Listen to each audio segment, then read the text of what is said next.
अंतर्राष्ट्रीय आज हम लोग शुरू करेंगे तो सबसे पहला क्वेश्चन है कनाडा को लेके। ठीक है, कनाडा।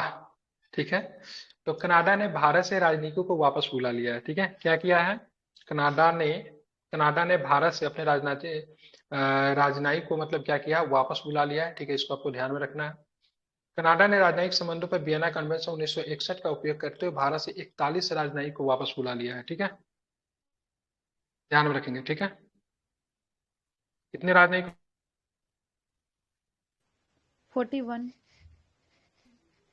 ठीक है, 41 राजनयिक को कनाडा ने अपना क्या किया है, वियना कन्वेंशन को हवाला देते हुए वापस बुला लिया है। ठीक है, ध्यान रखें।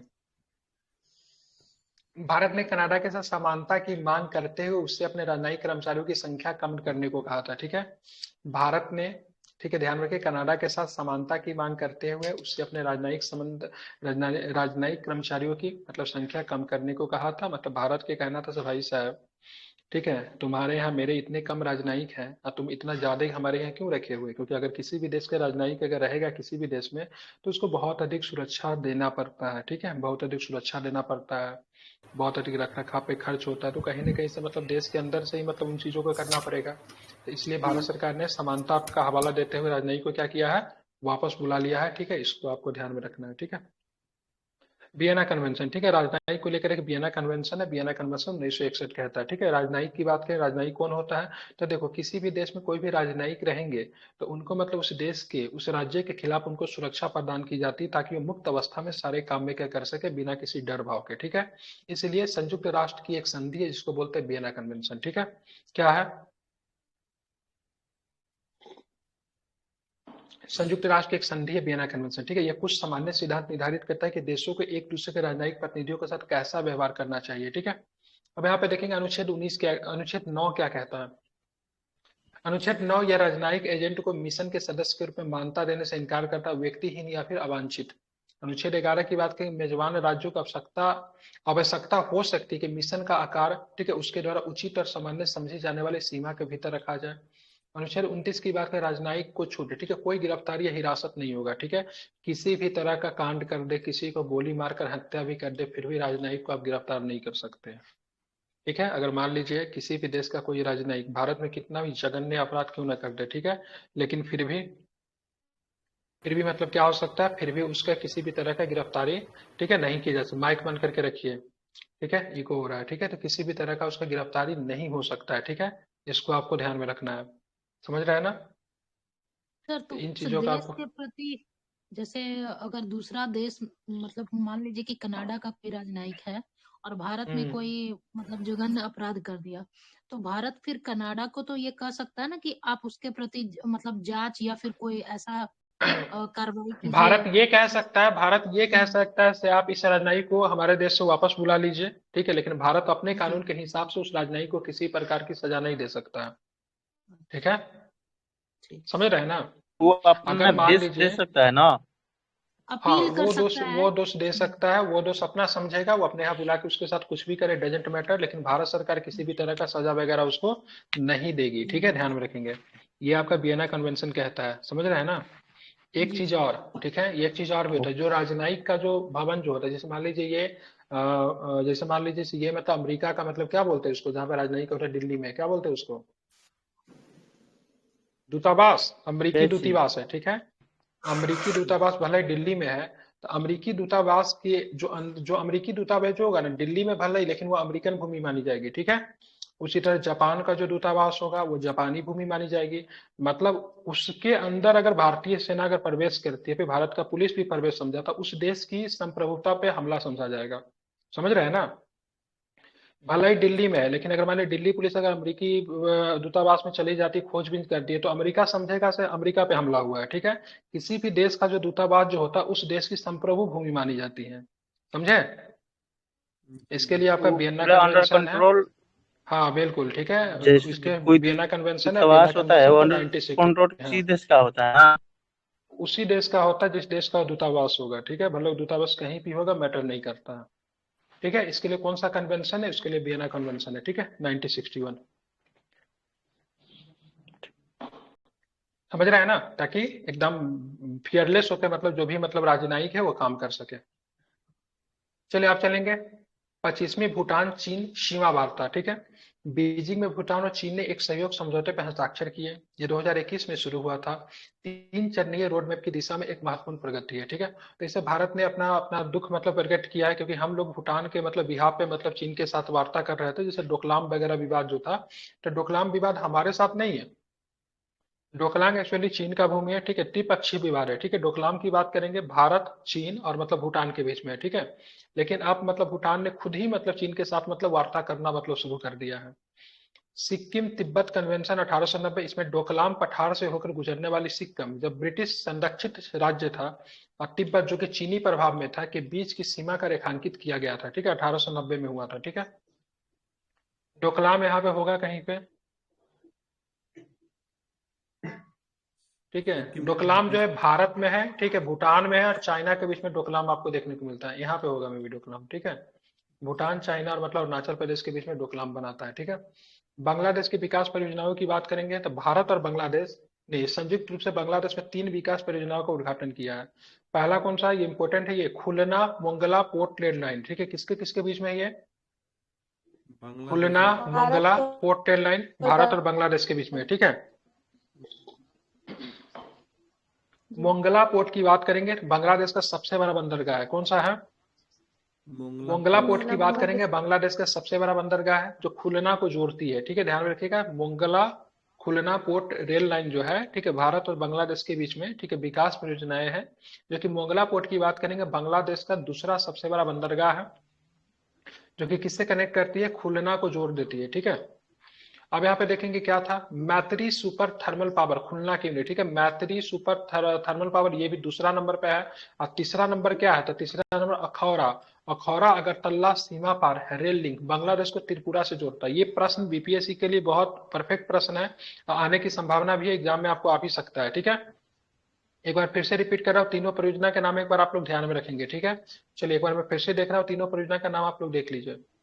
आप चलेंगे, पहला परियोजना कौन सा, तो पहला परियोजना है Khulna Mongla airport rail line, ठीक है। कौन सा है, Khulna Khulna Mongla Mongla port rail line. Port Mongla rail port की बात करेंगे, बांग्लादेश का दूसरा सबसे बड़ा बंदरगाह है, जो कि खुलना को मतलब कनेक्ट करेगी, ठीक है।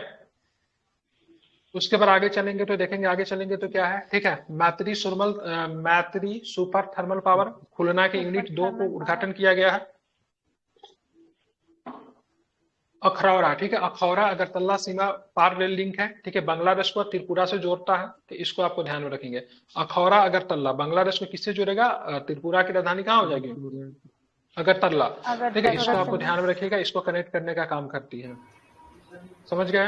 अब यहाँ पे एक और हेडलाइंस बना था, भूटान नरेश की भारत यात्रा हुई है, ठीक है। जहां से भी आवाज आ रही है, जो भी लोग बाहर है माइक बंद करके रखिए, ठीक है। इस चीज का ख्याल रखिए, बार बार हमें बताना ना पड़े। चलिए, भूटान नरेश की मतलब कहाँ यात्रा हुई, भारत की यात्रा हुई। तो सबसे पहले भूटान नरेश का नाम बताइए, क्या नाम है उनका, नाम है जिग्मे जिग्मे खेसर नामग्याल वांगचुक, क्या नाम है, जिग्मे खेसर नामग्याल वांगचुक। आप इतना ध्यान में रखेंगे ना, इनका मुख्य नाम ध्यान में उतना छोड़िए, नामग्याल वांगचुक याद रखिए, ठीक है। 1 सप्ताह की लंबी यात्रा पे भारत पहुंचे। यह यात्रा चीन और भूटान द्वारा बीजिंग में, ठीक है, 25वें दौर की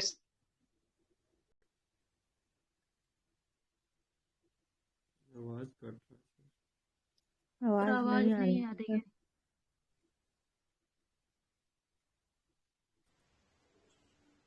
हेलो, जी सर, आवाज नहीं आ रही सर। हेलो, दिख रहा होगा, दिख रहा है। बस एक्टिविटी नहीं हो पा रही। पेन चलाइए तो सर। अब नहीं दिख रहा।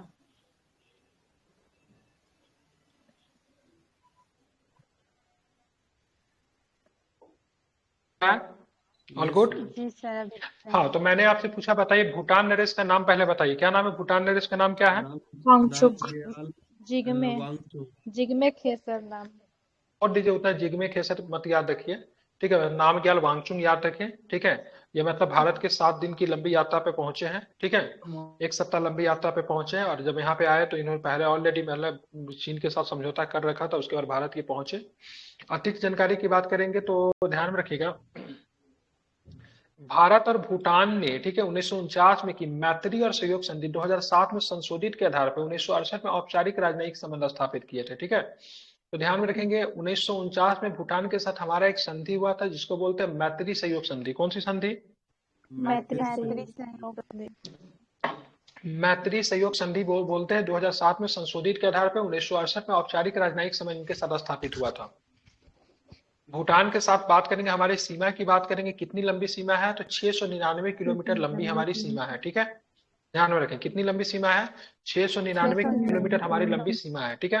अब आते हैं डोकलाम के बारे में, हम लोग जान लेते हैं, ठीक है। डोकलाम क्या था? डोकलाम पहली बात तो भारत में नहीं आता, ठीक है। डोकलाम जो है भूटान का हिस्सा है, ठीक है। डोकलाम भूटान का एक क्षेत्र है जो उत्तर में चीन की चुंबी घाटी और पश्चिम में भारत के सिक्किम राज्य के बीच स्थित है। तो भारत का सिक्किम और चीन का चुंबी घाटी और भूटान का हिस्सा, तो एक तरह से त्रिपक्षीय हो जाता है, नहीं, त्रिपक्षीय निर्माण होता है यहाँ पे। इस पे चीन का दावा है। ये भारत के सिल्लीगुड़ी कॉरिडोर के बहुत करीब है जो उत्तर पूर्वी राज्यों के शेष भारत से जोड़ता है, ठीक है। अब बात करेंगे सिल्लीगुड़ी कॉरिडोर को, ठीक है। सिल्लीगुड़ी कॉरिडोर मात्र एक माध्यम है जो उत्तर पूर्वी राज्यों को भारत से मतलब अगर जोड़ता है।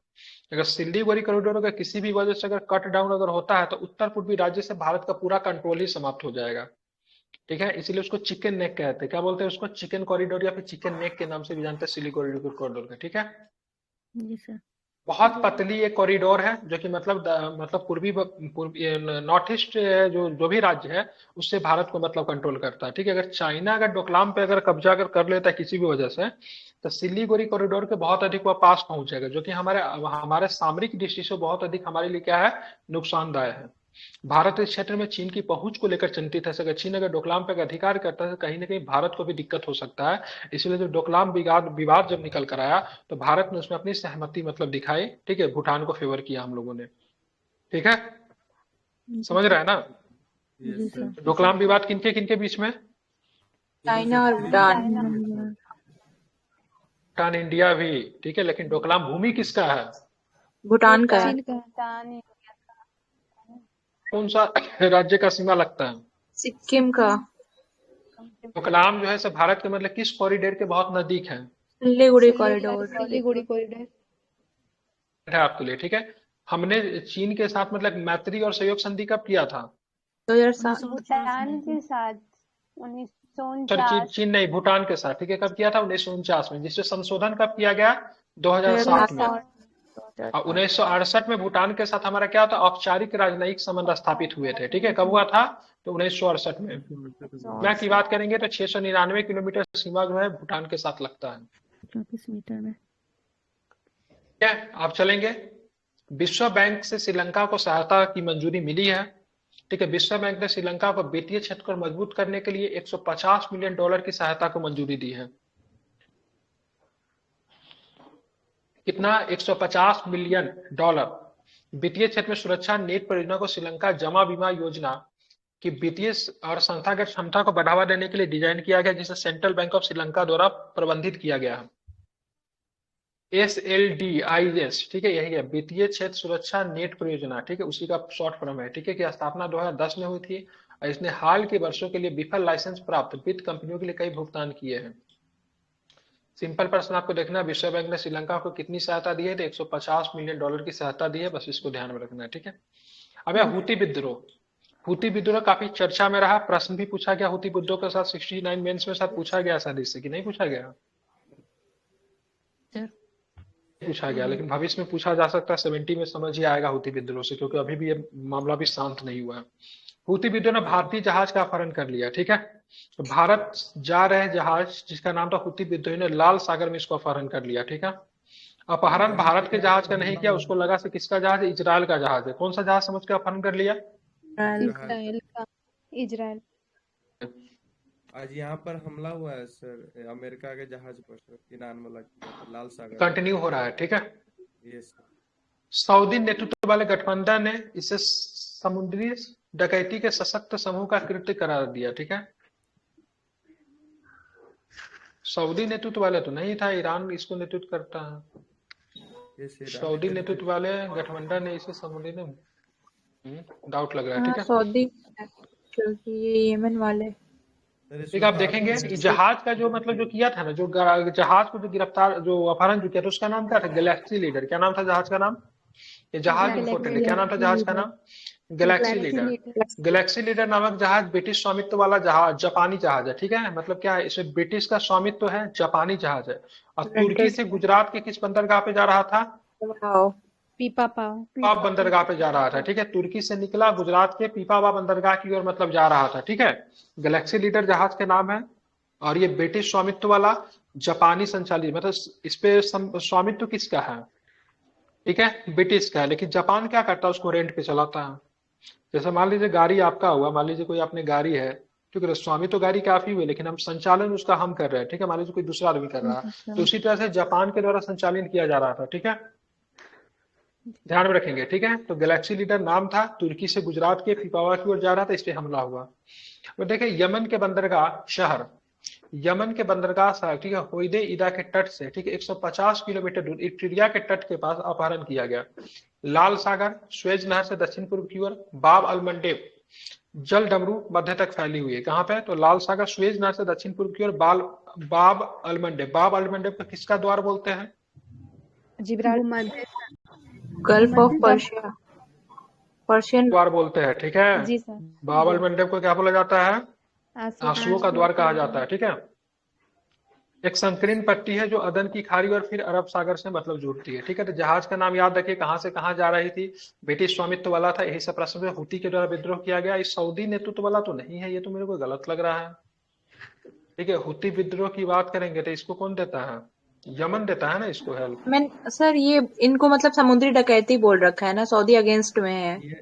ये सर इसको मतलब क्लेम किया है सर अच्छा कि अच्छा अच्छा, सऊदी नेतृत्व वाले गठबंधन ने समुद्री डकैती के सशस्त्र समूह का कृत्य करार दिया। अच्छा अच्छा, ठीक है, ये हुती विद्रोह कहाँ का विद्रोह है? इनका है ये, नहीं,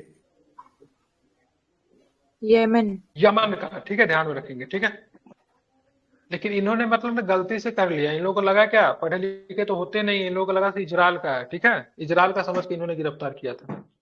आप चलेंगे वीजा शॉपिंग। वीजा शॉपिंग क्या है?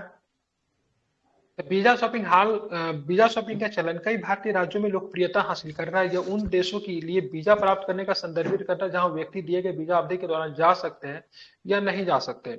लोग अपने पसंदीदा देशों में प्रवेश कर सकते हैं, विशेष रूप से यूरोप में, भले ही उन्होंने किसी अन्य यूरोपीय देश के लिए वीजा प्राप्त किया हो। उदाहरण के लिए बात करें, शेंगेन वीजा 1985 यात्रियों को अलग अलग वीजा की आवश्यकता के बिना कई यूरोपीय देशों में, ठीक है, देशों का पता लगाने की अनुमति देता है। ठीक है, अभी शेंगेन वीजा किसने जारी किया था पता है आपको? फ्रांस ने, फ्रांस ने जारी किया था। ठीक है, अब फ्रांस ने क्यों जारी किया? पेरिस ओलंपिक में टूरिज्म। पेरिस ओलंपिक को देखते हुए शेंगेन वीजा जारी किया। शेंगेन वीजा क्या होता है? तो अगर मान लीजिए शेंगेन वीजा अगर फ्रांस ने अगर जारी कर दिया, ठीक है, एक बार अगर आपको शेंगेन वीजा मिल जाता है ना, तो उसके अंतर्गत, ठीक है, एक देश के अलावा भी कई देशों में आप जा सकते हैं। ठीक है, जैसे यूरोपियन मेंबर का अगर आपको वीजा नहीं, यूरोपियन मेंबर का जितना भी देश है ना, ईयू के सारे कंट्री में आप विजिट कर सकते हैं। ठीक है, तो शेंगेन वीजा भी फ्रांस के द्वारा जारी किया गया। ठीक है, इसमें क्या होता है, तो वीजा शॉपिंग का चलन कई भारतीय, ठीक है, राज्यों में लोकप्रियता हासिल कर रहा है। यह उन देशों के लिए वीजा प्राप्त करने को संदर्भित करता है जहां व्यक्ति दिए गए वीजा की अवधि के दौरान जा सकते हैं या नहीं जा सकते। लोग अपने पसंदीदा देशों में प्रवेश कर सकते हैं, विशेष रूप से यूरोप में, भले ही उन्होंने किसी अन्य यूरोपीय देश के लिए वीजा प्राप्त किया। उदाहरण के लिए शेंगेन वीजा 1885 यह यात्रियों को अलग वीजा की आवश्यकता के बिना कई यूरोपीय देशों को, ठीक है, एक बार एक्सप्लोर करने का, देखिए पता लगाने लिखा है यहाँ पे होगा, एक्सप्लोर करने की मतलब अनुमति देता है। ठीक है, अब घूम सकते हैं एक ही वीजा पे कई देश में। आईमेक द बेस्ट क्वेश्चन है। ठीक है, मेंस के लिए बहुत बढ़िया है आईमेक। अब आईमेक क्या था? आईमेक का विचार किसने दिया था? आईमेक का विचार बाइडेन का है। किसका है? बाइडेन। दिमाग की उपज है। ठीक है, भारत मध्य पूर्व यूरोप आर्थिक गलियारा, बाइडेन सॉरी आईमेक काफी चर्चा में रहा। ठीक है, आईमेक काफी चर्चा में रहा। बोलोगे क्यों चर्चा में रहा? तो कहीं न कहीं से, ठीक, इजराइल के ऊपर जो हमला किया गया, ठीक है, फिलिस्तीनियों के जो आतंकवादी समूह का नाम क्या है? क्या नाम है? Hamas group. हमास। ठीक है, कहीं ना कहीं से आईमेक को काउंटर करने के लिए, आईमेक को खत्म करने के लिए मतलब किया था, ताकि दुनिया का ध्यान इधर चलता आईमेक रुक जाए, ऐसा लोगों का मानना है। ध्यान में रखेंगे, अमेरिकी राष्ट्रपति बाइडेन ने आईमेक का हमास हमले से जोड़ दिया। युद्ध इजरायल के लिए क्षेत्रीय एकीकरण, समग्र रूप से क्षेत्रीय एकीकरण में बाधा डालता, क्योंकि आईमेक में बहुत बड़ा भूमिका जो निभाएगा वो भारत के अलावा, ठीक है, इजरायल भी आपको निभाएगा। तो बाइडेन का कहना था, से देखिए आईमेक अगर हम शुरू करने वाले थे G20 में ही, बाइडेन ने बोला था आईमेक उनकी बहुत ही महत्वाकांक्षा योजना है। तो दुनिया का ध्यान, ठीक है, आईमेक से निकल कर, ठीक है, युद्ध की तरफ चला जाए, इसलिए हमास के द्वारा, ठीक है, ईरान के कहने पे हमास के द्वारा इजरायल पे हमला कराया गया। अब जाके, ठीक है, हमास ने जब इजरायल पे हमला किया तो इजरायल तो चुप नहीं बैठेगा, इजरायल भी काउंटर करेगा, और जब काउंटर करेगा तो युद्ध होगा, और युद्ध की वजह से आईमेक का जो काम जो था रुक जाएगा। हुआ ऐसा ही, ठीक है, आईमेक बहुत तेजी से मतलब, ठीक है, बढ़ने वाला था, लेकिन युद्ध की वजह से आईमेक का सारा चीज मतलब क्या हो गया, बंद पड़ गया। ठीक है, अगर देखें आईमेक की बात करें, आईमेक अगर होगा तो भारत को भी बहुत फायदा होगा। आईमेक भारत को खाड़ी क्षेत्र से जोड़ने वाला एक पूर्वी गलियारा है, और खाड़ी क्षेत्र को यूरोप के जोड़ने वाला एक उत्तरी गलियारा है। ठीक है, आईमेक जो की बात करेंगे, भारत को पूर्वी गलियारा खाड़ी क्षेत्र से जोड़ देगा, और यूरोप को जोड़ने वाला एक उत्तरी गलियारा शामिल है। आईमेक के बारे में हम जान लेते हैं। ठीक है, आईमेक बार बार युद्ध, इजरायल में लड़ाई का विस्फोट और नए सिरे से तनाव निकल गया है, ये चुनौती है आईमेक के बारे में। डी रेलिंग सामान्यीकरण क्या है कि इजरायल के साथ संबंधों को सामान्य बनाने के लिए पश्चिमी एशियाई क्षेत्र के देशों को एक साथ लाने के सभी अमेरिकी प्रयास को विफल करने की धमकी देता है। अब मान लीजिए इजरायल जो कर रहा है, तो बहुत सारे देश, भले ही पश्चिमी देश इजरायल के समर्थन करते हैं, लेकिन जो कुछ ज्यादा ही कर दिया ना इजरायल ने, तो बहुत सारे देश उनको डी रेलिंग भी कर रहे हैं, मतलब उनको समर्थन नहीं भी दे रहा है। तो ये भी एक रीजन है आईमेक की चुनौती। सऊदी इजरायल में तनाव हो गया है, आईमेक पे बहुत बड़ा भूमिका सऊदी अरब निभाएगा। ठीक है, तो अरब दुनिया में बढ़ते गुस्से के कारण सऊदी इजरायल शांति पहल प्रभावित हो सकता है। जो कि इससे पहले आप बात करेंगे तो अब्राहम रिकॉर्ड हुआ था ना, अब्राहम रिकॉर्ड 2017 में। ठीक है, अब्राहम रिकॉर्ड जो हुआ था, ट्रंप ने करवाया था अब्राहम रिकॉर्ड, जिसमें मतलब क्या था, इजरायल को मतलब कुछ अरब देशों ने मान्यता दे दी थी। ठीक है, इजरायल को कुछ अरब देशों ने अब्राहम रिकॉर्ड में मान्यता दी थी, अब्राहम एकॉर्ड कहते हैं। ठीक है, लेकिन अब जाके इजरायल अति कर रहा है। ठीक है, तो जिस देशों ने मान्यता दी थी वो भी, उनके साथ भी इनका संबंध मतलब क्या हो रहा है, खराब हो रहा है। ठीक है, और जैसे जैसे सऊदी अरब जैसा देश, जो कि अमेरिका का अम्ब्रेला स्टेट कहा जाता है, अमेरिका जो कहता है वही करता है, उसने इजरायल को मतलब क्या देखा है, मान्यता दे रखा है। लेकिन दूसरा देश जो उसके ऊपर प्रेशर बना रहा है, देखो तुम मानता दे रहे हो, तुम्हारे अरब देश के साथ मतलब ये क्या कर रहा है। ठीक है, व्यापक युद्ध सीरिया, लेबनान, यमन, ईरान आदि पर इजरायली हमले से व्यापक संघर्ष हो सकता है। समय से पहले, ठीक है, आईमेक की घोषणा शायद समय से पहले की गई थी, किसी भी कार्यान्वयन विवरण को अंतिम रूप से दिए जाने से, देश स्तर पर सूचित किए जाने से काफी पहले युद्ध की आशंका हो गए, या इस युद्ध का व्यापक प्रभाव हो सकता है, भले ही आने वाले दिनों में लड़ाई मतलब क्या हो जाए, कम हो जाए। यूरोप का बीमार आदमी, ठीक है, क्या है यूरोप का बीमार आदमी, पहले दरकिनार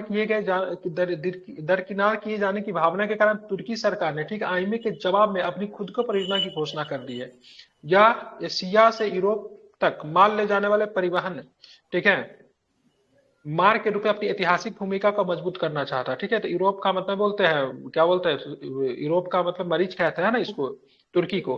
तो तुर्की जो है इसे अपना डिस्टेंस आईएमएफ से बना लिया है। ठीक है, बोला से नहीं हम अपना कुछ अलग करेंगे, हम एशिया के साथ यूरोप को जोड़ेंगे, लेकिन हम अपने तरीके से जोड़ेंगे। अब आईमेक से फायदा क्या क्या हो सकता है, ठीक है, आईमेक जो बनेगी तो क्रॉस कंट्री रेलवे लाइन और शिपिंग कॉरिडोर विकसित होगा। क्रॉस कंट्री क्या होता है, मतलब एक देश से दूसरे देश तक अगर मान लीजिए, ठीक है, रेलवे लाइन अगर बाहर हो जाए तो कितना सही रहेगा, नहीं तो इससे क्या होगा, क्रॉस कंट्री रेलवे लाइन भी आपको देखने को मिलेगा। लॉजिस्टिक्स जटिलताएं सुलझ जाएगी, सामान ले जाने में दिक्कत नहीं होगा, मल्टी मॉडल शिपमेंट ट्रांसफर होगा। ठीक है, कंसाइनमेंट को नई राष्ट्रीय सीमा शुल्क जांच और निकासी के अधीन किया जाएगा। तो इस सारे चीज जो होगा आईमेक से होगा। देखिए आईमेक किस तरीके से काम करेगी, द इकोनॉमिक कॉरिडोर जो है इस तरीके सी रूट भी होगा, रेल रूट भी होगा। ठीक है, दोनों का दोनों काम करेगा। भारत में मुंबई से शुरू होगा, ऐसे करके निकलेगा, दुबई जाएगा, रियाद जाएगा, ठीक है, हाइफा बंदरगाह पे जाएगा। ठीक है, इस तरीके से करते थे यूरोप के साथ मतलब कनेक्ट हो जाएगा। इसका रूट एक बार देख लेते। आईमेक बहुत ही महत्वाकांक्षी, बहुत ही बेहतर प्रोजेक्ट है। अगर सफल होता है तो काफी बढ़िया जो रहेगा से आपके लिए देखने को, इंडिया के पॉइंट ऑफ व्यू से अगर बात करेंगे तो काफी बेहतर हो सकता है आईमेक। ठीक है, समझ रहे हैं ना, कोई दिक्कत बताइए। सर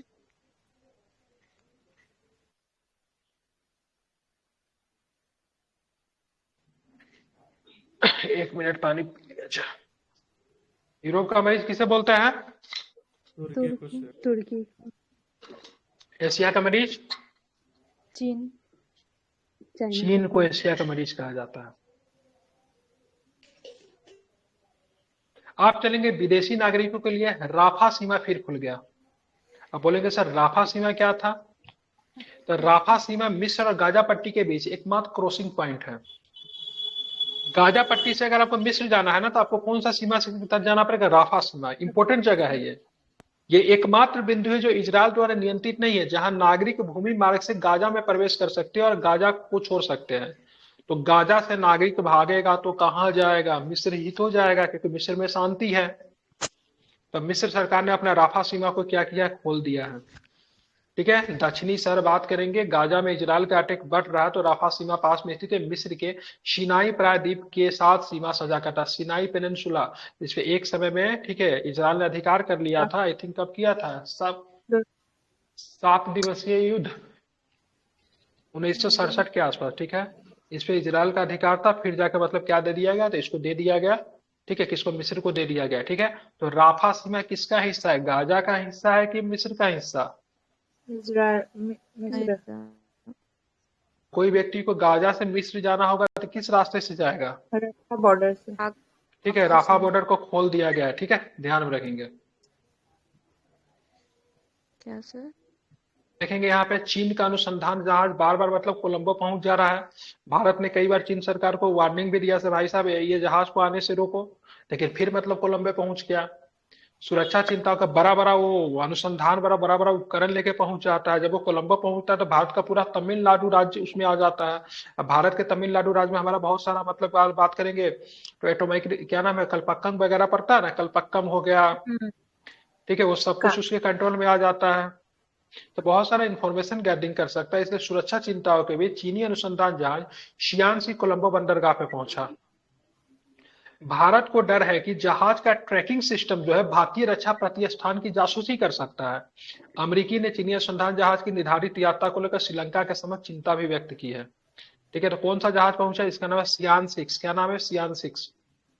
हमारा जब कोलंबो पहुंचा तो तमिलनाडु राज्य के अधीन सारा कलपक्कम वगैरह क्या है? हमारा परमाणु संयंत्र है ना, जी सर। सबको कंट्रोल में वो कर लेता। 2 है हमारा ना तमिलनाडु में, कलपक्कम है, क्या है? के अलावा क्या है तमिलनाडु में? कुंडनकुलम। कुंडनकुलम ना।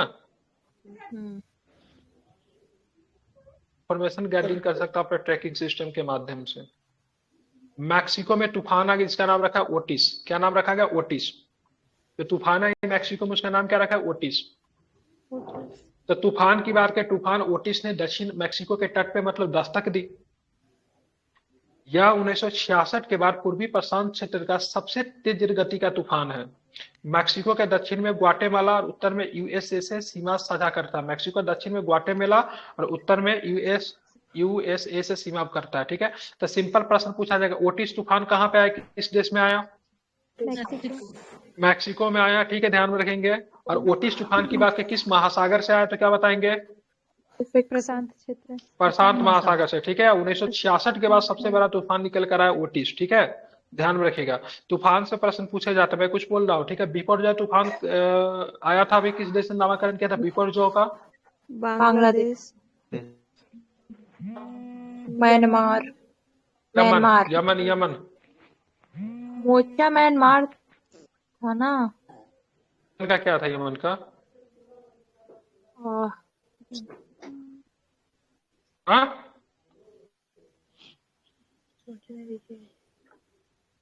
क्या था? मोचा तो मेरा यमन का ही है ना। म्यांमार का भी तो एक था।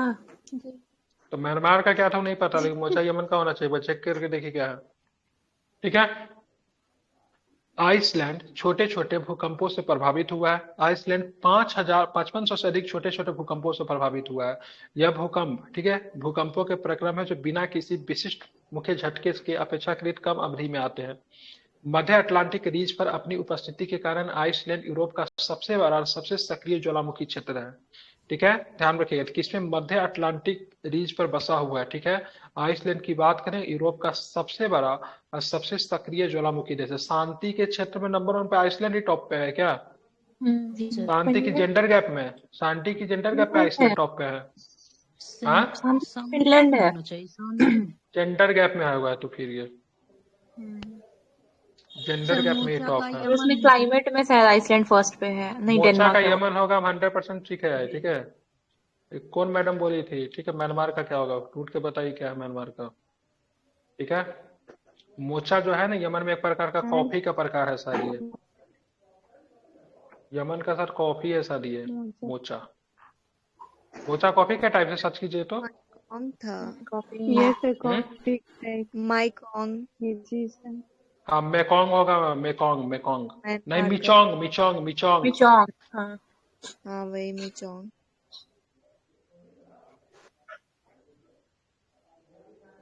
चलिए, अब यहाँ पे देखेंगे हंगा टोंगा हंगा, क्या नाम है? हंगा टोंगा हंगा हापाई ज्वालामुखी। क्या नाम है? हंगा टोंगा हंगा हापाई ज्वालामुखी।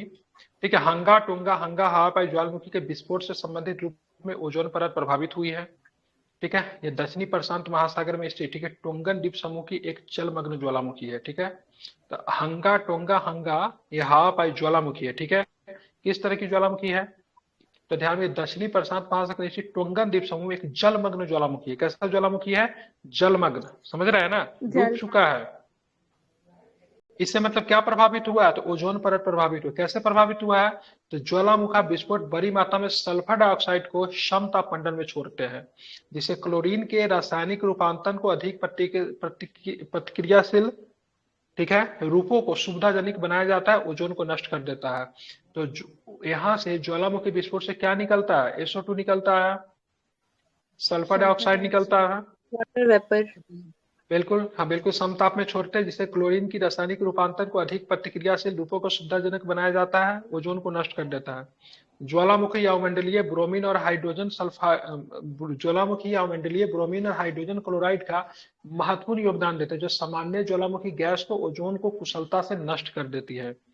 ज्वालामुखी विस्फोट से अवमंडलीय ओजोन का लगभग 1 से 5% की क्षति मतलब आपको देखने को पहुंचती मिलती है। ठीक है, कितने? 1 से लेकर 5% की क्षति हो सकती है। इससे पहले 1991 में फिलीपींस में, ठीक है, माउंट पिनाटुबो के विस्फोट, ठीक है, एक विस्फोट हुई थी माउंट पिनाटुबो। कहाँ पे हुई थी? फिलीपींस में हुई थी। तो समताप मंडल में महत्वपूर्ण ओजोन की हानि हुई थी। अभी किससे हानि हुई है? हंगा टोंगा टोंगा टोंगा हंगा का हा पाई। पाई। हंगा टोंगा ठीक है, कहाँ का ज्वालामुखी है ये? टोंगा का।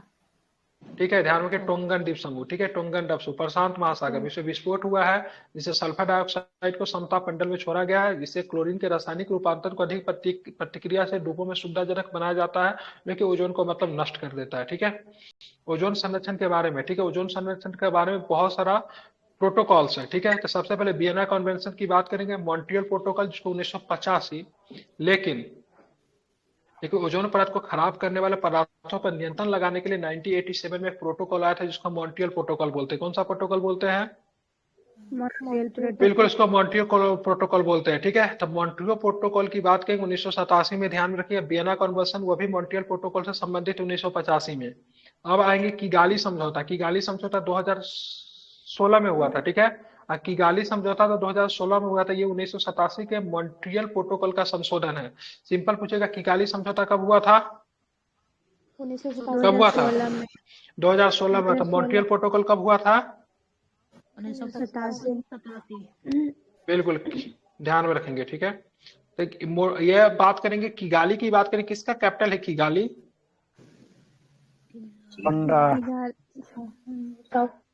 कनाडा। अफ्रीका का है। चलो वेरी गुड, नहीं, रवांडा के कैपिटल है किगाली। ठीक है, ध्यान में रखेंगे। ठीक है, तो किगाली समझौता 2016 की बात करेंगे, जो 1987 में मॉन्ट्रियल प्रोटोकॉल हुआ था, उसमें संशोधन किया गया था।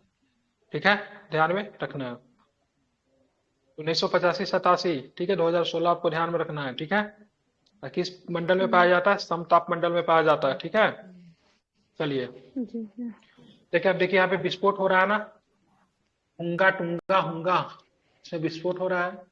क्या निकला? SO2 निकला है, HCl निकल रहा है, H2O निकल रहा है। ठीक है, massive amount of water vapour निकल रहा है, सीधे सीधे सीधे सीधे रैपिड ओजोन लेयर में गया, ओजोन लेयर में होल कर रहा है। ठीक है, समझे? तो ध्यान में आपको रखना है। ठीक है, तो ये सब प्रश्न पूछा जाता है, ये आपसे इससे प्रश्न पूछता है हमेशा। ठीक है, क्या बोलते हैं, ये जो ज्वालामुखी विस्फोट से बीपीएससी हमेशा प्रश्न उठाया है, ठीक है।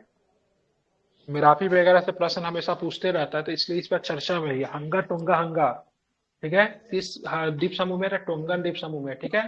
प्रशांत महासागर के दक्षिणी प्रशांत महासागर के टोंगन द्वीप समूह, इंपोर्टेंट है, याद रखिएगा। आप चलेंगे और क्या प्रश्न है तो देखते हैं। ग्रिंडाविक में तीव्र भूकंप से आपातकाल लगा दिया गया है। क्या लगा दिया गया है? आपातकाल। बिल्कुल आपातकाल लगा दिया। कहाँ पे आपातकाल लगा दिया गया है? तो ग्रिंडाविक में तीव्र भूकंप से आपातकाल लगा दिया गया है। तो बात करेंगे आइसलैंड के, ठीक है। अभी आया था ना यहाँ पे, अभी भूकंप वाला ऊपर में हम पढ़े थे ना, ठीक है। देखेंगे आइसलैंड के ग्रिंडाविक में, ठीक है, सिलसिलेवार, ठीक है, तीव्र भूकंपों के बाद ज्वालामुखी विस्फोट के दर से आपातकाल की घोषणा कर दी गई, ठीक है। 2021 के बाद आइसलैंड में लगभग 12 महीने में ज्वालामुखी विस्फोट देखा गया है, जिनमें नवीनतम घटना जुलाई की राजधानी, ठीक है, रेकजाविक में है। रेकजाविक, ठीक है। तो आइसलैंड की राजधानी क्या है?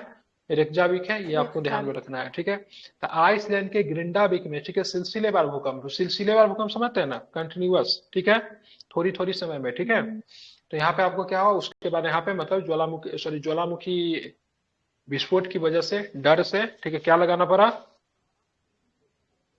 क्या आपातकाल। लगाना पड़ा? आपातकाल लगाना पड़ा, ठीक है। आप चलेंगे टीटीकेका झील, ठीक है, टीटीकाका झील, ठीक है। टीटीकाका झील को हनीमून लेक भी बोलते हैं, इसी को बोलते हैं honeymoon lake. Titicaca south Africa में। हाँ, तो ये टीटीकाका झील में जलवायु परिवर्तन से आपको क्या देखने को मिला? झील प्रभावित हुआ है। कैसे प्रभावित हुआ है? तो विशेषज्ञों ने पाया कि टीटीकाका झील जलवायु परिवर्तन के कारण सिकुड़ रहा है। झील से 95% पानी की हानि वाष्पीकरण के कारण होती है, जिससे पता चलता है कि जलवायु परिवर्तन के कारण होता है, ठीक है। अगर वाष्पीकरण होगा तो झील से पानी तो वेपर बन के तो ऊपर जाएगा ही ना। अब तक जानकारी की बात कहा है, तो यह पेरू और बोल्विया के बीच है, ठीक है, ध्यान में रखिएगा। टिटिकाका झील की बात करेंगे, पेरू और किसके बीच में है? बोल्विया के बीच में।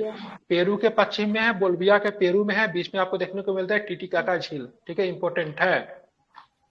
अब बात करेंगे, यह एक विशाल बेसिन, ठीक है, इंडियन पर्वतमाला, सबसे लंबी पर्वतमाला की श्रृंखला है, मतलब एंडीज की बात हो रही है कि बीच जिसमें अधिकांश, ठीक है, अल्टीप्लानो पठार है, ठीक है। ये दक्षिण अमेरिका की सबसे बड़ी मीठे पानी की झील है, ठीक है, ध्यान में रखेंगे। क्या बोलते हैं? दक्षिण अमेरिका की सबसे बड़ी मीठे पानी की झील कौन सी है? तो क्या बताएंगे? टिटिकाका झील, ठीक है। यह दुनिया के सबसे ऊंचा, ठीक है, दुनिया की बड़ी झीलों के बीच नौगम्य जल राशि है, ठीक। नौगम्य जल राशि किसमें? जिसमें नौकायान हो सकता है, ठीक है, समझ रहे हैं ना।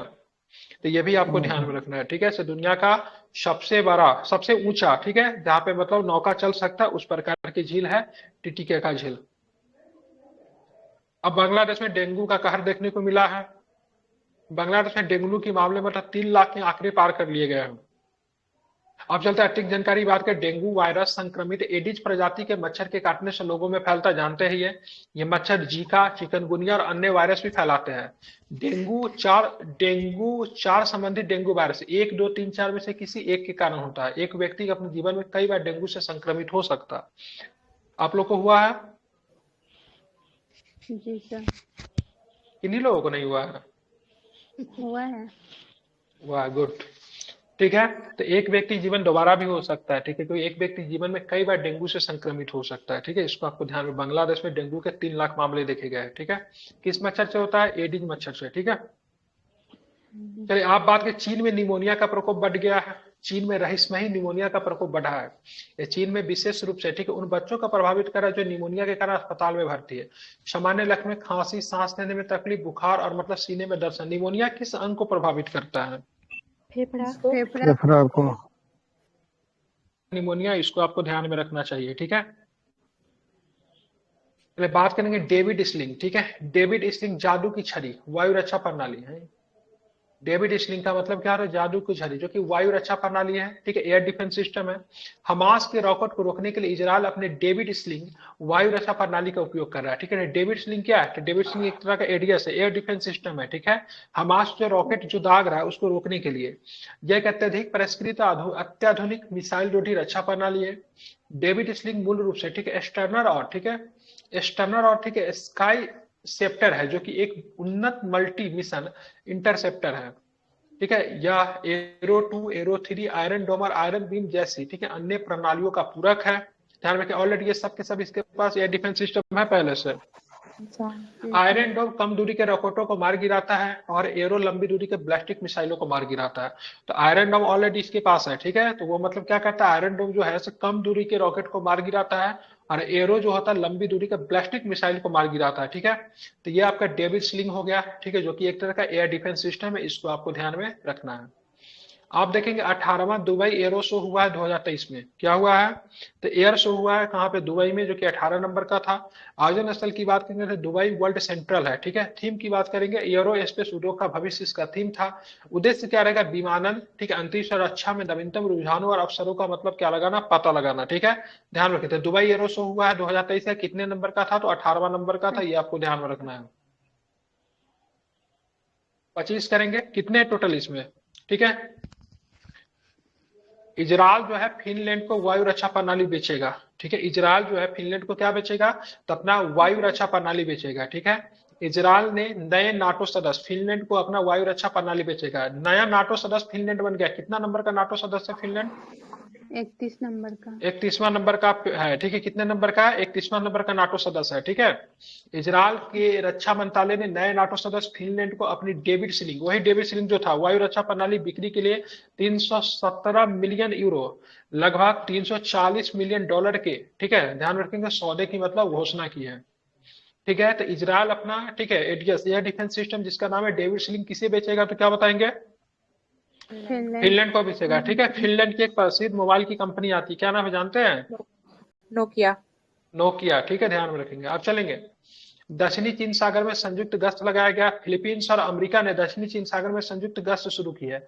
अत्यधिक रणनीतिक जल क्षेत्र में चीन की आक्रामक गतिविधि के बीच इस अभ्यास को फिलीपींस की रक्षा मुद्रा भी कहा जाता है। संयुक्त समुद्री और हवाई गश्त, ठीक है, बटानेस द्वीप के क्षेत्र में हो रही है और पश्चिम दक्षिण चीन सागर की ओर बढ़ रही है, ठीक है, ध्यान में रखेंगे। तो दक्षिणी चीन सागर में संयुक्त गश्त लगाया गया, किनकी देश के द्वारा, फिलीपींस और मतलब अमेरिका के द्वारा। काउंटर किसे करना है, तो काउंटर वन एंड ओनली किसे करना है, चाइना को काउंटर करने के लिए, क्योंकि दक्षिणी चीन सागर में, ठीक है, चीन अपना आक्रामक नीति धीरे धीरे मतलब क्या कर रहा है, फैला रहा है। पूरे दक्षिणी चीन सागर को क्लेम करता है चीन से मेरा है, ठीक है। उत्तर कोरिया ने सैन्य समझौता का तोड़ दिया है, ठीक है। उत्तर कोरिया ने सैन्य समझौता का तोड़ा, क्या था सैन्य समझौता, तो उत्तर कोरिया दक्षिण कोरिया के साथ, ठीक है, 5 साल पुराना मतलब सैन्य समझौता का तोड़ दिया है, ठीक है।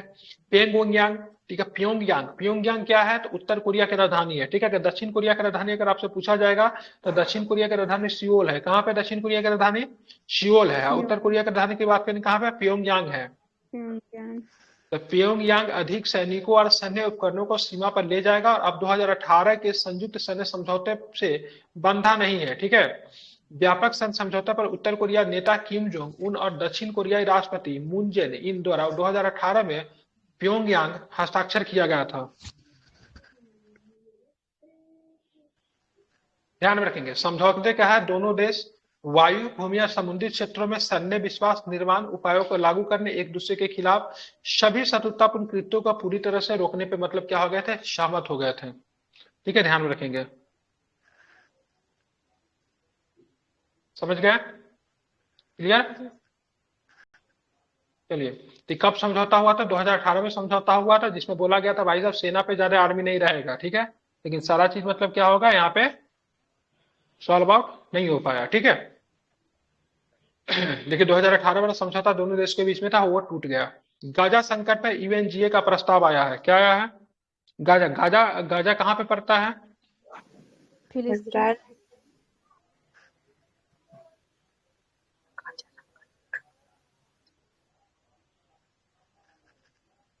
आवाज आ रही है, जी सर आ रही है। जी सर। ठीक है। तो यूएनजी ने गाजा में, ठीक है, युद्ध विराम के लिए एक गैर बाध्यकारी प्रस्ताव अपनाया है, ठीक है, ध्यान में रखेंगे, ठीक है। तो यूएनजी में गाजा ने एक युद्ध विराम के लिए गैर बाध्यकारी प्रस्ताव अपनाया, से मतलब गाजा पे इजराइल को युद्ध रोक देना चाहिए कि नहीं रोक देना चाहिए। भारत इसमें मतदान से गायब रहा, क्योंकि हम लोगों ने इजराइल के खिलाफ वोट नहीं किया। इसका मसौदा 22 अरब देशों के एक संयुक्त समूह के द्वारा लाया गया। 22 जो अरब दोस्त जो था उसने मतलब लेके लाया, ठीक है। इसका प्रस्तावित कौन किया था, जॉर्डन ने इसको पेश किया। भारत ने इजराइल में 7 अक्टूबर का आतंकवादी हमलों के स्पष्ट निंदा शामिल नहीं थे, ठीक है। भारत ने प्रस्ताव में इजराइल भारत का रुख क्या था? भारत के कहना है ठीक है, इजराइल हमला करना गाजा पे गलत कर रहा है, लेकिन हमास ने भी तो 7 अक्टूबर को आतंकवादी हमला किया, इसका भी तो निंदा करना चाहिए। तो उसका भी निंदा नहीं किया था, इसलिए भारत जो था इस पे ठीक है बाहर रहा।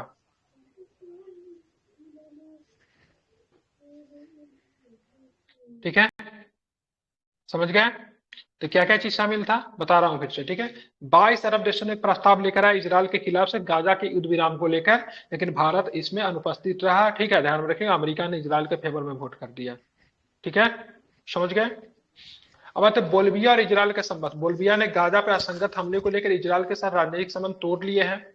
कोलंबिया और चिली ने इजराइल के अपने राजदूत को वापस बुला लिया। ठीक है, कोलंबिया ने भी बुला लिया, चिली ने भी अपने राजदूत को वापस बुला लिया। ठीक है, कोलंबिया के बाद किसने अपने राजनयिक संबंध तोड़ दिए हैं? इजराइल और बोलीविया। इजराइल। ठीक है, ध्यान में रखेंगे। ठीक है, किसने? इजराइल और नहीं, कोलंबिया और चिली। कोलंबिया और चिली ने इजराइल से अपने राजनयिक संबंध को तोड़े हैं। नहीं, राजनयिक संबंध नहीं तोड़े, कोलंबिया और चिली ने अपने राजदूत को वापस बुलाया। राजनीतिक संबंध बोल्विया ने तोड़े हैं। ठीक है, हाँ बिल्कुल, बोल्विया ने तोड़े हैं। ठीक है, ध्यान रखें, राजदूत को वापस बुलाना, राजनयिक संबंध नहीं टूटता है। ठीक है, राजनयिक संबंध का मतलब होता है अब हमसे आपसे कोई मतलब नहीं है। ठीक है, फर्स्ट एक्शन में मतलब क्या होता है, लोग सबसे पहले अपने राजनयिक को वापस बुला लेते हैं, उसके बाद राजनयिक संबंध टूट भी सकता है। ठीक है, बोल्विया के बारे में बात करें, इसकी राजधानी लापाजा है। क्या नाम है इसका? लपाज। ठीक है, ध्यान में रखेंगे। ठीक है, दक्षिण अफ्रीका में स्थित एक स्थल रुद्र देश है, ये भी इंपॉर्टेंट है। दक्षिण अफ्रीका में स्थित बात करेंगे तो क्या है एक प्रकार, ठीक है, स्थल रुद्र देश है। कैसा? स्थल रुद्र देश है। ठीक है, सीमाएं की बात करेंगे तो ब्राजील, पैराग्वे, अर्जेंटीना, चिली और पेरू से इसकी सीमा लगती है। उच्चतम बिंदु की बात करें, लापाजा का जो उत्तम बिंदु है उसका नाम है शाजामा। ठीक है, तो लापाजा इसकी राजधानी है। शाजामा की बात करेंगे, सबसे ऊंची पर्वत है। ठीक है, ध्यान रखेंगे। यहाँ पे एक आपको झील मिलता है जिसके बारे में अभी हम लोगों ने पढ़ा था, झील का नाम क्या है? बिल्कुल, टीटीकाका झील। टीटीकाका झील के बारे में मैंने आपको बता दिया। झील की बात करेंगे तो 2 देशों के बीच में है। ठीक है, कौन कौन देशों के बीच में आपको मिलता है? और चिली। पेरू और बोलिविया। पेरू और बोल्विया के बीच मिलेगा। ठीक है, ये दक्षिण अमेरिका का सबसे बड़ी मीठे पानी की झील है, विश्व की सबसे ऊंची नौगम्य झील है। ठीक है, विश्व की सबसे बड़ी झीलें में से आती है ये, ध्यान में रखेंगे। कितने क्वेश्चन है इसमें, खत्म कर दूं? खत्म क्या करिए, 25 लास्ट करिए। कर दीजिए, 25 कर दीजिए 300। हाँ, भी तो पढ़ना है। पाकिस्तान से अफगानों का निर्वासन। ठीक है, हाँ बिल्कुल, ठीक है, पाकिस्तानों से अफगानों का निर्वासन हो गया है। पाकिस्तान में अवैध रूप से देश में रह रहे अफगानों के निर्वासन में तेजी लाने के लिए 3 नए सीमा खोले हैं। ठीक है, सबसे पहले बहुत सारे, जब उस समय तालिबान वगैरह का मैटर जब चला था ना,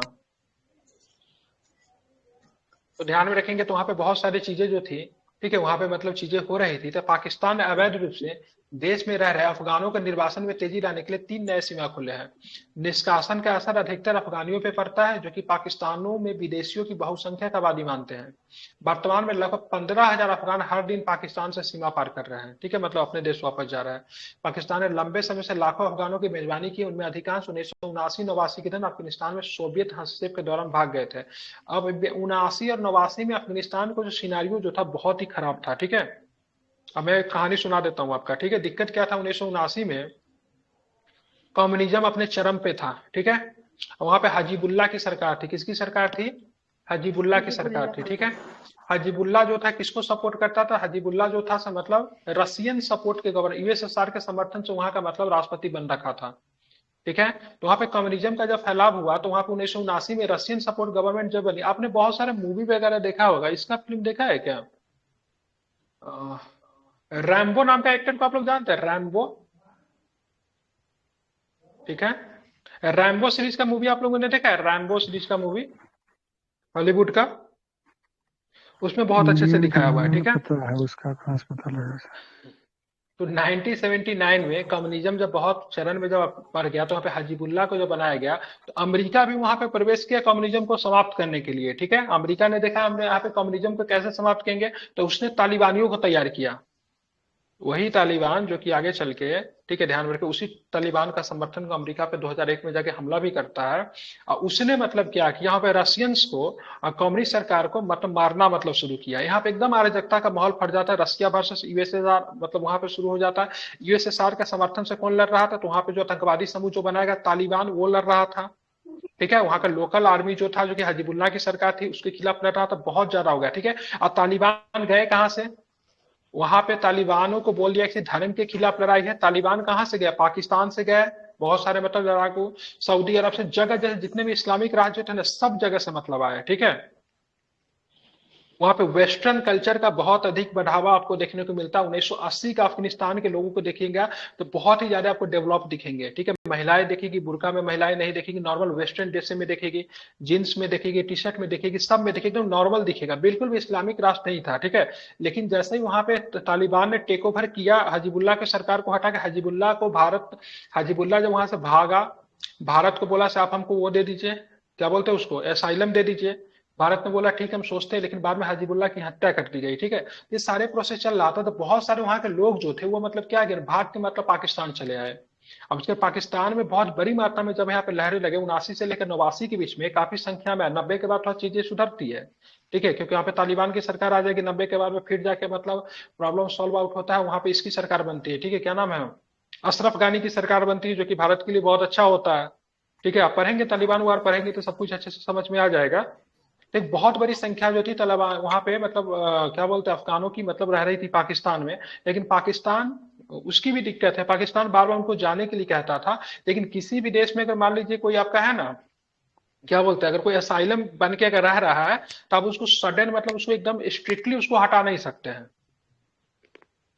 समझ रहे हैं ना, किसी भी देश का प्रवासी अगर रह रहा है तो उस पर ऐसा नहीं सब गोली चला सकते, उसको भागने के लिए जबरदस्ती उसको वो कर सकते हैं।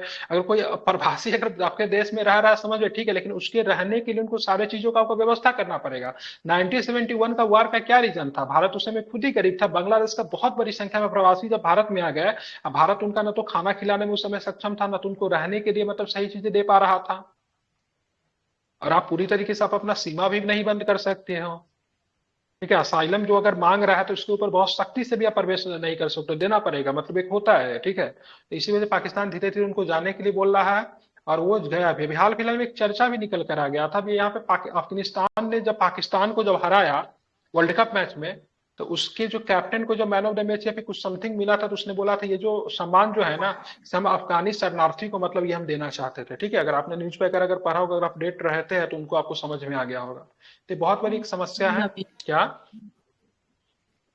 हाँ सर। हाँ, तो वह मतलब पाकिस्तान से अफगानों का निर्वासन मतलब धीरे धीरे हो रहा है। ठीक है, विश्व का सबसे बड़ा एकल साइटर ऊर्जा संयंत्र की बात करें तो संयुक्त अरब अमीरात ने COP28 से पहले दुनिया में सबसे बड़े एकल साइटर ऊर्जा संयंत्र का उद्घाटन किया। कितने? संयुक्त अरब अमीरात ने। COP28 दुबई में हो रहा, आपको पता होना चाहिए, वो 2 गीगावाट का होगा। ठीक है, 2 गीगावाट का होगा। इसके कहाँ पे? अल्दाफरा में किया। कहाँ पे किया? अल्दाफरा जगह है। सौर फोटोवोल्टिक संयंत्र विद्युत परियोजना, ठीक है, अबू धाबी के शहर से 35 किलोमीटर दूर है।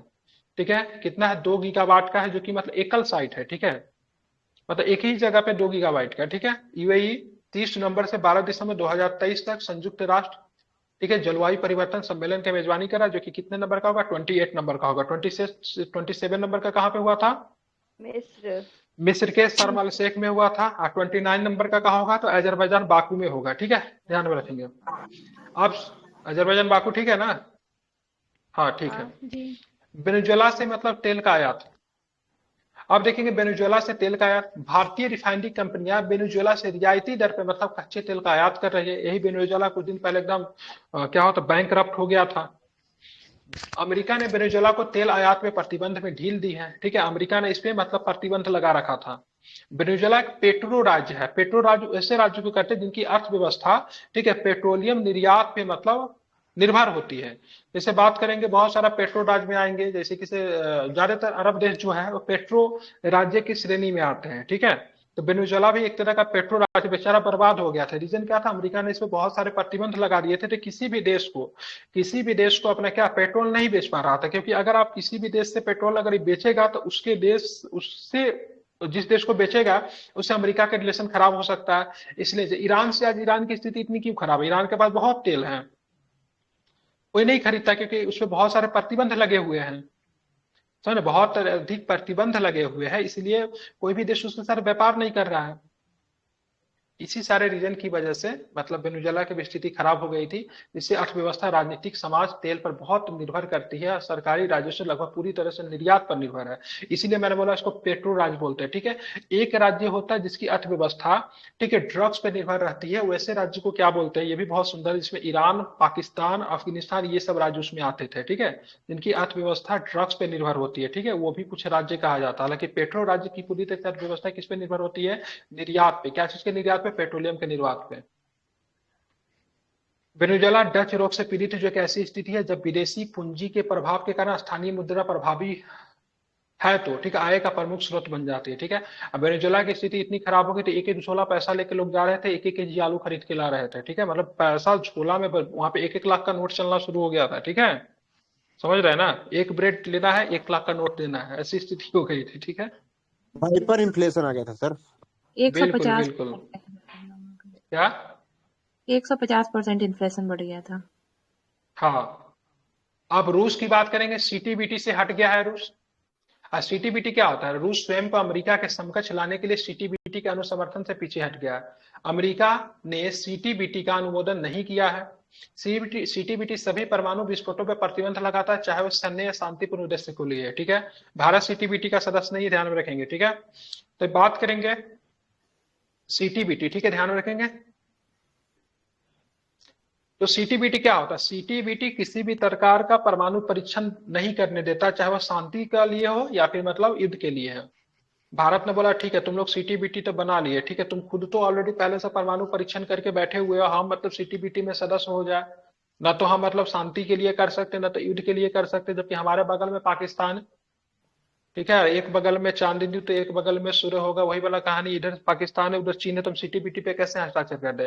तो सीटीबीटी पे जो भी देश हस्ताक्षर करेगा वो परमाणु परीक्षण नहीं कर सकता है, चाहे वो बिजली के लिए हो या फिर मतलब क्या युद्ध के लिए हो, ठीक है। तो अभी इसमें से रसिया जो है अपना बाहर निकल गया, बोलेगा हमको जो मन होगा सो करेंगे, हम बाहर चलते हैं, ठीक है। इसे औपचारिक रूप से अभी लागू होना बाकी है, क्योंकि अभी इसके 44 विशिष्ट देशों द्वारा अनुसमर्थन की आवश्यकता है, ठीक है। मतलब अमेरिका अगर बाहर निकलेगा तो ऐसा ही बाहर नहीं निकल सकता है, ठीक है, मतलब 44 विशिष्ट देशों के द्वारा मतलब इनको अनुसमर्थन की आवश्यकता होगी, ठीक है, जो कि उनके सदस्य है। 8 देश जो है सीटीबीटी पर अभी तक साइन नहीं किया, ठीक है, 8 को अभी ऐसा करना बाकी है, ठीक है। अमेरिका, भारत, चीन, पाकिस्तान, उत्तर कोरिया, इजराइल, ठीक है, ईरान, मिस्र, ये सब 8 राष्ट्रों ने अनुमोदन नहीं किया सीटीबीटी पे। भारत ने सीटीबीटी पे न तो हस्ताक्षर किया है, न ही इसकी पुष्टि की, क्योंकि भारत संधि का भेदभावपूर्ण मानता है। क्यों भेदभावपूर्ण मानता है, भेदभावपूर्ण भारत इसीलिए मानता है क्योंकि सीटीबीटी की बात करेंगे तो वैसे कंडीशन में भी जो भी सदस्य राष्ट्र जो भी है इसके सीटीबीटी में, सब तो बहुत अधिक परमाणु संपन्न बन चुके हैं, लेकिन अभी हम लोग डेवलपिंग फेज पे, जबकि मेरे बगल में चीन है, पाकिस्तान है, तो हम सीटीबीटी पे हस्ताक्षर करके अपना ही हाथ कैसे बांध लें, नहीं समझ रहा है ना, इसी वजह से। तो भारत इसका क्या है, सीटीबीटी पे न तो हस्ताक्षर करता है, नहीं इसकी कभी पुष्टि की है। अन्य परमाणु हथियार नियंत्रण संधिया की बात करेंगे तो परमाणु हथियारों के निषेध पर संधि भारत ने हस्ताक्षर नहीं किए हैं। परमाणु हथियारों के अप्रसार संधि की बात करें, एनपीटी 1968 आंशिक परीक्षण प्रतिबंध संधि भारत द्वारा हस्ताक्षरित एवं अनुसमर्थित है, ठीक है। आंशिक परीक्षण, ठीक है, प्रतिबंध संधि, हाँ भारत एक चीज कहता है सब नो फर्स्ट यूज पॉलिसी को मानते हैं। कौन सा, no first use policy, as a मतलब रिस्पॉन्सिबल नेशन की तरह पे हम लोग कभी भी अपने से पहले से हम परमाणु हथियार का प्रयोग नहीं करेंगे, ठीक है, इसको बोलते हैं नो यूज फर्स्ट पॉलिसी। लेकिन हाल फिलहाल में एक स्टेटमेंट आया था राजनाथ सिंह के द्वारा, बोली कि नहीं जरूरत पड़ेगा तो हम पहले भी कर सकते हैं, ठीक है। अभी हाल फिलहाल में राजनाथ सिंह ने एक स्टेटमेंट दिया था, ठीक है। तो नो फर्स्ट यूज पॉलिसी हम लोग मानते हैं, ध्यान में इसको रखेंगे, मतलब फर्स्ट पहले बार हम लोग प्रयोग इसका नहीं करेंगे, ठीक है। अगर हमारे ऊपर अगर परमाणु से अगर हमला होगा देन फिर हम करेंगे, ठीक है, लेकिन नो फर्स्ट यूज पॉलिसी को माना। बहुत सारे नेशन जैसे नो फर्स्ट यूज पॉलिसी को मानते हैं, ठीक है, समझ गए। तो भारत सीटीबीटी का सदस्य है, भारत ने समझौता पे हस्ताक्षर नहीं किया है, ठीक है, ध्यान में रखेंगे। आप चलेंगे मानवीय हमलों के समन्वय के लिए संयुक्त राष्ट्र कार्यालय की बात करेंगे तो उत्तरी म्यांमार में लड़ाई के कारण पिछले 2 सप्ताह में लगभग 50,000 लोग विस्थापित हो गए। 2021 में सत्ता पे कब्जा करने का जुंटा के सबसे बड़े सन्य चुनौती में, ठीक है, शास्त्रीय विद्रोह समूहों ने गणतंत्र गठबंधन से पिछले महीने के अंत में इसके खिलाफ आक्रामक अभियान शुरू किया। अब यहाँ पे बात के 2021 तक वहां पे एक सरकार थी, लोकतांत्रिक सरकार थी, जिनका नाम क्या था? आंग सान सूची। क्या नाम था? आंग सान सूची। ठीक है, आंग सान जो था उनके पिताजी का नाम है। ठीक है, उनका नाम केवल सूची ही है। ठीक है, तो इनके पिताजी भी म्यांमार के फ्रीडम फाइटर थे, स्वतंत्रता सेनानी थे। उन्होंने म्यांमार को आजाद करवाया था। एक तरह से देखेंगे तो फ्रांसीसियों के कब्जा में कभी म्यांमार हुआ करता था, पूरा इंडो चाइना ही फ्रांसीसियों के कब्जा में था। तो आंग सान सूची इनका बहुत दिन तक मतलब जेल में रही। ठीक है, नोबेल पुरस्कार से विनर है, नोबेल पुरस्कार विजेता है आंग सान सूची। ठीक है, तो अभी हाल फिलहाल में इनको जेल में बंद कर दिया गया। और वहां पे किसने किया? तो वहां पे मिलिट्री ने मतलब क्या किया? कब्जा कर लिया। ठीक है, अराकान आर्मी, ठीक है, Myanmar national democratic alliance army और ठीक है तवांग नेशनल लिबरेशन आर्मी जैसे विद्रोही समूह भी बर्दरवुड अलायंस की स्थापना के लिए सेना में शामिल हो गए। ठीक है, जुंटा नेता की बात की जनरल मिंग आंग हलाइंग है। ठीक है, तो यहाँ पे ध्यान में रखिएगा 2021 के बाद सत्ता पे कब्जा करने का जुंटा ने सबसे बड़ी सैन्य चुनौती में, ठीक है, जातीय सशस्त्र समूह में गठबंधन से पिछले महीने अंत तक इसके खिलाफ आक्रामक अभियान शुरू कर दिए। ठीक है, तो बस ध्यान में रखें, मानवीय मामलों के समन्वय के लिए संयुक्त राष्ट्र कार्यालय का क्या नाम है? इसका UNOHA। ठीक है, शॉर्ट फॉर्म इसका नाम है।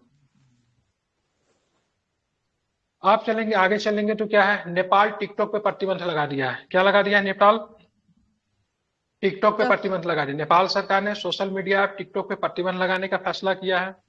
भारत पहले ही टिकटॉक पे प्रतिबंध लगा चुका है। उद्देश्य क्या? सोशल मीडिया प्लेटफॉर्म के उपयोग पर, ठीक है, विनियमित करना, जो सामाजिक सद्भाव, सद्भावना, अश्लील सामग्रियों के प्रभाव पारित कर रहा है। ठीक है ना, टिकटॉक पे ऑलरेडी भारत पर प्रतिबंध लगा चुका, अब नेपाल ने भी लगा दिया है। ठीक है, दूसरी वैश्विक मीडिया कॉन्फ्रेंस अबू धाबी में संपन्न हुआ। नवाचार और स्थिरता की खोज पे global media Congress Abu Dhabi में संपन्न हुआ। सम्मेलन में, ठीक है, पर्यावरण, मीडिया, नवाचार, युवा भागीदारी और मीडिया प्रशिक्षण को कवर करने वाले 36 सत्र शामिल थे। ध्यान रखिए, नहीं इंपॉर्टेंट है लेकिन फिर भी बता रहा है। दूसरी वैश्विक मीडिया कांग्रेस था अबू धाबी UAE में। ठीक है, सामाजिक जुड़ाव को बढ़ावा देने के लिए आयोग, ठीक है, संगठन की बात करेंगे WHO। ठीक है, विश्व स्वास्थ्य संगठन क्या है?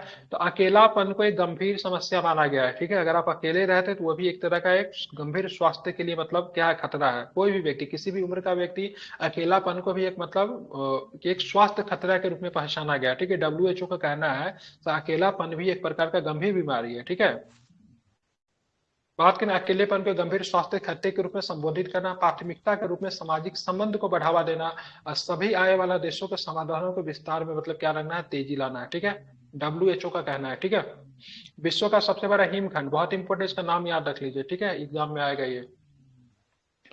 विश्व का दुनिया का सबसे बड़ा हिमखंड, जिसका नाम A23 स्मॉल है। ठीक है, 30 वर्षों के बाद स्थान परिवर्तन कर रहा है। ठीक है, ध्यान रखिए, जब स्थान परिवर्तन करेगा तो इससे नुकसान होगा। हिमखंड जो पहले अंटार्कटिका का हिस्सा था, 30 वर्षों से अधिक समय तक, ठीक है, समुद्र तल पे अटके रहने के बाद आखिरकार आगे बढ़ रहा है। ठीक है, अगर हिमखंड अगर पिघलता है तो पूरे दुनिया को नुकसान होगा। क्यों नुकसान होगा? क्योंकि समुद्री जलस्तर क्या होगा? बहुत अधिक बढ़ेगा, ग्लोबल वार्मिंग आएगी। क्या होगा? हिमखंड पिघलेगा तो समुद्री जलस्तर बढ़, लेकिन एक देश को फायदा होगा। कौन सा देश को फायदा होगा?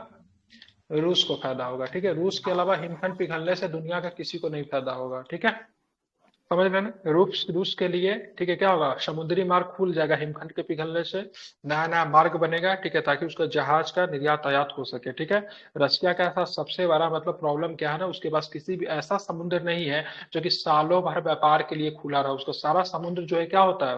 बर्फ में एकदम वो हो जाता है। ठीक है, इसीलिए किसी भी प्रकार का वो व्यापार नहीं कर पाता विश्व के देश के साथ, इसीलिए उसकी नीति इतनी आक्रामक है। ठीक है, यूक्रेन पे कब्जा करने का सबसे बड़ा रियल चीजें यही है, यूक्रेन को क्यों चाहता हो कंट्रोल में आ जाए, क्योंकि उसको बहुत सारा समुद्री मार्ग से उसका वे मिल जाएगा। ठीक है, जैसे इससे पहले किया 2014 में किस पे? क्रीमिया पे किया था ना, तो क्रीमिया पे अटैक करने का और इसको एक समुद्री मार्ग मिल गया था, जो कि मतलब सालों भर वहां से व्यापार हो सकता है। बाकी उसके पास कोई भी ऐसा समुद्री मार्ग नहीं जिससे वो सालों भर व्यापार कर सकता है। सबके सब क्या होता, पिघल जाता है। ठीक है, 1 महीना 2 महीना के लिए मैक्सिमम खुलता है, बाकी 10-11 महीने के लिए पूरी तरह से बर्फ से जमा हो रहता है। ठीक है, वैसे कंडीशन व्यवहार करना संभव नहीं होगा। ठीक है, इसलिए वो चाहता है हिमखंड पिघले, हिमखंड पिघलेगा तो क्या होगा? उसके लिए फायदा ही होगा। ठीक है, तो चलिए ठीक है, आज यहीं पे ऑलरेडी 1 घंटा के क्लास